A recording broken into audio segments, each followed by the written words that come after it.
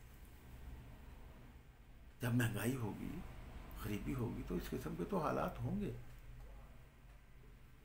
تو بات یہ ہے ناظرین کرام، میں پھر اس کے اوپر آؤں گا کہ دونوں طرف IMF کے نمائندے ہیں. آصف علی زرداری کیا کینڈیڈیٹ، نواز شریف کا کینڈیڈیٹ یوسف رضا گیلانی، اور حفیظ شیخ عمران خان کا نمائندہ، جسے کہ ہر شخص جانتا ہے کہ IMF نے ان کو بھیجا اور وہ آئے. اور وہ زرداری صاحب کے دور میں بھی انہیں رکھوایا گیا، تو ان کے وزیر خزانہ تھے. مجھے بڑی دلچسپ ہے کہ جیالے کی ایک بے وقوف آدمی کی وہ مجھے پڑھنے کا موقع ملا. اس نے کہا لیکن وہ زرداری صاحب نے اس کو کنٹرول میں رکھا ہوا تھا، حفیظ شیخ کو. ارے بھائی، حفیظ شیخ صاحب کو کیا زرداری صاحب نے کنٹرول میں رکھنا تھا؟ زرداری صاحب تو خود ان کے لیے کام کرتے تھے، ان کے نمائندے تھے، اور نمائندے کی حیثیت سے بے نظیر کے قتل ہونے کے بعد ان کو براہ راست پاور میں لایا گیا. وہی قوتیں ہیں جو کرپشن کے سنگین ترین الزامات میں بھی ان کو بری کروا دیتی ہیں. تو بس ایک کھیل ہے، ایک ناٹک ہے، ایک چل رہا ہے، اور ہم عوام لوگ بے وقوف، عوام بے وقوف بنے ہوئے اسے کچھ دلچسپی سے دیکھ رہے ہیں. بالکل ایسے ہی جیسے کہ بختیار بھٹو کے بارے میں ہماری بیٹی ہیں بے نظیر کے حوالے سے ہم ان کا بہت احترام کرتے ہیں، لیکن ان کے بارے میں وہ سوشل میڈیا پر وہ پیسے کمانے کے لالچ میں کہ لوگ زیادہ مستی سے دیکھتے ہیں، لوگ زیادہ دلچسپی سے دیکھتے ہیں کہ جی وہ خامد نے وہ کیا، آنسو بہہ گئے بختیار کے، وہ سانس نے جھڑک دیا. یہ ویڈیو سوشل میڈیا، یہ اصل میں کچھ پیسے کمانے کا چکر، کیونکہ یوٹیوب پر جو زیادہ دلچسپی سے دیکھی جائے تو انہیں کچھ پیسوں کی ارننگ ہو جاتی ہے، یوٹیوب والے پیسے دے دیتے ہیں. ایک یہ ایلیمنٹ بھی کام کر رہا ہے. ایک میں یہ سمجھتا ہوں کہ کوئی خفیہ قوت بھی یہ کام کرواتی ہے تاکہ لوگ اسی اس میں لگے رہیں کھیل تماشے میں. عوام جو ہے وہ اپنے حقیقی مسائل کو نہ دیکھے، تاکہ سمڑیال کے، سیالکوٹ کے لوگ، پاکستان کے لوگ، پاکستان کے عوام یہ نہ سوچیں، کارکن یہ نہ سوچیں کہ یہ تو سرمایہ داروں کی آپس کی لڑائی ہے. یہ جو جمہوریت سرمایہ داری نظام میں ہوتی ہے اس میں تو ہر 5 سال کے بعد صرف، یا کچھ وقفے کے بعد صرف اتنا موقع دیا جاتا ہے کہ 1 2 4 امیر لوگوں میں سے، اوپر کے طبقے میں سے کسی ایک کو ووٹ دیں. عوام صرف ووٹ دینے تک محدود ہوتے ہیں، الیکشن لڑنے کے لیے نہیں. الیکشن تو وہ لڑتے ہیں، اقتدار پر قبضہ ان کا ہوتا ہے جن کا پیداواری ذرائع پہ قبضہ ہوتا ہے. یہ 250 سال پہلے یہ حقیقت تو بابا کارل مارکس نے خوب بیان کرتی تھی، جس کے فلسفے کو پاکستان کے تعلیمی اداروں میں پڑھانے سے روکا گیا. اس کے مخالف تو پڑھایا گیا، لیکن اس کے اوریجنل فلسفے کو پڑھنے سے روکا گیا. اس کے خلاف نفرت تو پھیلائی گئی علماء کرام سے کے ذریعے سے. آپ دیکھیں کہ مطلب شہزادہ محمد نے بھی گواہی دے دی، شہادت دے دی. کیوں دے دی یہ ایک علیحدہ کوشچن ہے، اس پر کبھی پھر میں آپ کی خدمت میں اپنے خیالات کا اظہار کروں گا کہ شہزادہ محمد جو عالمی سامراجی نظام کا ایک حصہ ہے، انہوں نے یہ کیوں کہا کہ سوویت یونین کے اثرات کو روکنے کے لیے، سوشلزم کو روکنے کے لیے امریکہ کے کہنے پر سعودیہ مدرسوں اور مسجدوں کو بھاری فنڈنگ کرتا رہا. اب آپ دیکھیں کہ یہاں پر تو بڑا ہائیسٹ استعمال ہوا، تو اس میں ابھی تک پاکستان میں یہ ایک صورتحال چل رہی ہے. لیکن میں اس حوالے، کیونکہ ہم بڑے آپٹیمسٹک ہوتے ہیں جو سوشلسٹ ہوتے ہیں، تو اس حوالے سے میں تو یہ کہوں گا کہ موجودوں کی اسی بات کو دہراؤں گا کہ پاکستان کے عوام ایک بڑی جست لگانے کی جانب، ان کی مثال اسی نوجوان لوہار کی ہے جو نسل در نسل تلواریں بنا کر اپنے سرداروں کو دیتے ہیں، لیکن خود نہیں تلوار چلانا سیکھتے. تو پاکستان کے عوام بھی وہ موجودوں کی اس بات پر، وہ موجودوں کا چین جس نے آج اپنے چین سے غربت ختم کر دی ہے. پاکستان کے 60% کے لوگ جو ہیں وہ غربت کی لکیر سے نیچے رہ رہے ہیں، اور اس میں یہ مہنگائی کی وجہ سے دن بدن اضافہ ہو رہا ہے. تو ناظرین کرام، یہ ایک صورتحال ہے. تو اس میں جس طرح موضوع نے کہا تھا کہ ہماری کمیونسٹ پارٹی جو ہے، عوام اب تک سرداروں کے، سامراجی ایجنٹوں کے، سامراجیوں کے لیے ان کے گروہی لڑائی میں اپنی خدمات انجام دیتے رہے ہیں، لڑتے رہے ہیں اور ہلاکت سے دوچار ہوتے رہے ہیں. لیکن کمیونسٹ پارٹی موجودوں کا کہنا تھا کہ ہم یہ چاہتے ہیں کہ عوام اپنے لیے لڑیں. تو ہم بھی یہی سمجھتے ہیں کہ وہ وقت آ رہا ہے جب پاکستان کے عوام، پاکستان کے تمام سیاسی جماعتوں کے کارکن جو مزارع اور مزدور کی حیثیت رکھتے ہیں، وہ اب اپنے سرداروں کے لیے لڑنے کے بجائے اپنے لیے لڑیں گے.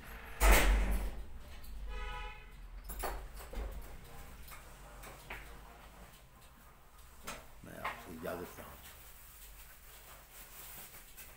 یہ پرسوں الیکشن ہوگا. میں نے اس کے بارے میں بتایا کہ دونوں امیدوار IMF کے امیدوار ہیں. ایک تو بہت خاندانی تشخص رکھتے ہیں، ان کا خاندان انگریزوں کا بڑا وفادار اور بڑا اعلیٰ کار خاندان تھا. پھر وہ ضیاء الحق کے ساتھ بھی رہے، پھر زرداری کے زمانے میں وہ وزیر اعظم بنائے گئے. تو وہ بھی اسی پاکستان میں جو گماشتہ کلب ہے اسی کے سینئر ممبر ہیں. اور حفیظ شیخ صاحب، وہ تو آپ سب، بس یہ ہے کہ یوسف رضا گیلانی پر ابھی اس کی حقیقتیں بہت سے لوگوں کو عیاں نہیں، لیکن ہم لوگوں پر تو عیاں ہیں. ہم تو سمجھتے ہیں کہ یہ دونوں ایک ہی جیسے ہیں. اب وہ اس میں اگر حفیظ شیخ، پھر میں اس بات کو دہراؤں گا، اگر حفیظ شیخ صاحب الیکشن ہار گئے تو پھر خاصی مشکل پیش آئے گی عمران خان کو حکومت دلانے میں. لیکن ایک ساتھ ہی بات یہ ہوگی کہ IMF کا ڈائریکٹ نمائندہ ہار جائے گا، اور پھر وہ ہارا ہوا نمائندہ پھر مشیر رہنے کے قابل نہیں رہے گا. تو پھر وہ IMF چلے جائیں گے، جا کر وہاں پہ ملازمت شروع کر دیں گے. تو لیکن اس حوالے سے یہ بات خاصی اہم ہے کہ کیا وہ قوتیں، مقتدر قوتیں کیا چاہیں گی، کیا وہ الاؤ کر دیں گی. باقی عمران خان نے تو یہ ٹھیک بات کی، بے نقاب کیا، لیکن 3 سال بعد کیا. 3 سال پہلے جو سینٹ کے الیکشن ہوئے تھے اس میں عمران خان کو وہ کامیابی نہیں حاصل ہو سکی تھی سینٹ میں جو کہ وہ توقع رکھتا تھا، اسی لیے تو چیخ پڑا. تو اس میں وہ پھر انہوں نے الزام لگایا کہ زرداری نے کیسے خرید لیا، یہاں پر تو پیسے چلتے ہیں، اس کی ویڈیوز بھی سامنے آئی. لیکن پاکستان کا نظام گروہی لڑائی میں بھی اتنا بانج ہے، عوام کھلے آنکھوں سے دیکھ رہے ہیں کہ سینٹ کے الیکشن میں جو ویڈیو جاری کی گئی، اب آپ سن رہے ہیں کہ اس پر کوئی آپ کے الیکشن کمیشن آف پاکستان نے کوئی نوٹس لیا. اب یہ تو ہم دیکھیں کہ سو ووٹو سپریم کورٹ بھی لے سکتی ہیں، لیکن میں یہ سمجھتا ہوں کہ ان کے بھی کچھ مشکلات ہیں کہ ایسا کرنا کوئی اتنا آسان نہیں ہوتا. تو لیکن اب آپ دیکھیں کہ اتنی باقی یہ بات وہ کرپشن وہ تو ان 200 سال پہلے کارل مارکس نے بالکل سچ کہا تھا کہ سرمایہ داری نظام میں یہ جو پارلیمنٹیں ہوتی ہیں، یہ جو ایوان ہوتے ہیں جن کو ایوان نمائندگان کہتے ہیں، یہ در حقیقت اوپر کے طبقے کی کعبہ خانے ہوتے ہیں. یہ جہاں پر بیٹھ کر یہ آپس میں ایسے معاملات طے کرتے ہیں کہ عوام کو کیسے لوٹا جا سکتا ہے. بتایا تھا تو وہی بات تو عمران خان صاحب نے کہہ دی ہے. لیکن عمران خان صاحب اور ہم میں ایک فرق ہے. ہم جو نیا نظام لانے کے لیے جو فلسفہ اور پروگرام رکھتے ہیں، وہ پروگرام جو ہے وہ تو عوام کی طبقاتی جدوجہد کے ذریعے سے پاکستان میں جاری گماشتہ طبقاتی نظام کو ختم کیا جا سکتا ہے. وہ تو عوام کو حکمران بنانا ہوتا ہے. ہم تو کہتے ہیں کہ تمام سیاسی پارٹیوں کے کارکن جو ہیں ان کا اور ہمارا رشتہ ایک ہے. پیپلز پارٹی شہید بھٹو کا اور ہمارا ان کا رشتہ ہم ایک جیسے ہیں. تمام پارٹیوں کے کارکن، جیالے اور مسلم لیگ کے کارکن، جیالے اور ٹائیگرز عمران خان کی پارٹی کے ایک ہیں، اس لیے کہ ہم سب مظاہرے اور مزدور ہیں، سیاسی کارکن. تو جب تک سیاسی کارکن اس احساس کمتری سے نکل کر ہم صرف لوگوں کو پاور میں لاتے ہیں، بڑے طبقے کے لوگوں کو، اپنے اپنے گروہ کے فیوڈلز کو، سرمایہ دار کو ہم کامیاب کرواتے ہیں، لیکن ہم خود پاور میں نہیں آتے. اس طرح عوام کے ساتھ دھوکہ ہو جاتا ہے. عوام کارکن عوام کو موٹیویٹ کرتے ہیں، لیکن اب ایک لڑائی شروع ہوگی. وہ اس کے لیے تمام سیاسی جماعتوں کے کارکنوں کو، ہم تو یہ کہتے ہیں کہ دائیں بازو کے سیاسی جماعتوں کے جو کارکن ہیں وہ بھی بائیں بازو کے کارکن ہیں، اس لیے کہ وہ مظاہرے اور مزدور ہیں، ان کو پاور میں حصہ نہیں دیا جاتا. یہ ایک دوسری بات ہے. کسی ایک آدھ کو دوسرے فیصدی جو ہیں وہ خوش آمد کے حوالے سے کوئی نوکری ووکری لینے میں کامیاب ہو جاتے ہیں، یا کوئی پیسے ویسے 4 پیسے کمانے میں کامیاب ہو جاتے ہیں، لیکن وہ حقیقی ان کے پاس تو پاور نہیں ہوتی. ہمیں تو اس سیاسی جماعت کا انتخاب کرنا ہوگا، یا اس سیاسی جماعت کو منظم کرنا ہوگا اگر منظم نہیں ہے، جو کہ عوام کی حکمرانی کو، عوام کی طبقاتی جدوجہد کے حوالے سے موجودہ اشرافیہ کے طبقاتی نظام کو ختم کر سکے. یہ تو اویئرنیس کی بات ہے. ہم یہ سمجھتے ہیں کہ اویئرنیس اگرچہ اس کو روکنے کے لیے بہت سی کوششیں ہوتی ہیں. یہ جو سوشل میڈیا پر آپ ولگیرٹی دیکھتے ہیں، سطحی باتیں دیکھتے ہیں، تو وہ اسی بات کا شاخسانہ ہے کہ وہ اسی سازش کا حصہ ہوتی ہیں کہ عوام کی توجہ کو ہٹایا جائے. ناظرین کرام، میں آپ سے اجازت چاہوں گا اس گزارش کے ساتھ کہ میرے احساسات، میرے خیالات سے اگر آپ کو اتفاق ہو تو پھر آپ پر یہ فرض بنتا ہے کہ آپ اسے اپنے ساتھیوں میں شیئر کریں، آگے پھیلائیں، چراغ سے چراغ جلائیں، لوگوں میں سوچنے کا عمل شروع ہو. مجھے آپ کے فیڈ بیک کی بھی ضرورت ہے اور انکریجمنٹ کی بھی ضرورت ہے. میں آپ میں سے ہوں.